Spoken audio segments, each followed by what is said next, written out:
Juan's rainbow എന്നാണ് ഈ കേക്കിന്റെ പേര്. ജുവാൻ ലോബോ എന്ന ഫ്രഞ്ചുകാരി യുദ്ധത്തിന് പോയ ഭർത്താവായ ആൽബർട്ടിന് വേണ്ടി ഉണ്ടാക്കിയതാണ് ഈ റെസിപ്പി.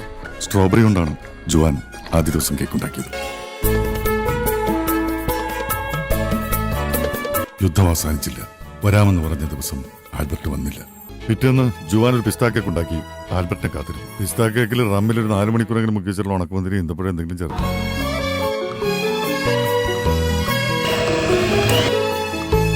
അന്ന് പുള്ളിക്കാരൻ വന്നോ? വന്നില്ല. അവൾ അത് സ്ട്രോബെറി കേക്കിനോട് ചേർത്ത് വെച്ചു. പ്രതീക്ഷയുടെ 3-ാം നാൾ ജുവാൻ തന്റെ മുറ്റത്ത് ആദ്യമായി കായ്ച്ച ഓറഞ്ച് മരത്തിൽ നിന്നും പഴുത്ത ഓറഞ്ചുകൾ നോക്കി പറിച്ചെടുത്ത് കേക്കുണ്ടാക്കി കാത്തിരുന്നു.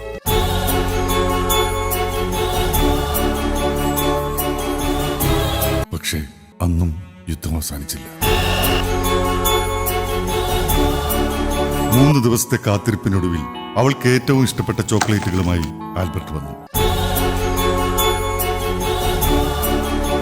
അവൾ അത് അവന് വേണ്ടി കരുതി വെച്ച കേക്കിലേക്ക് ഒരുക്കി ചേർത്തു.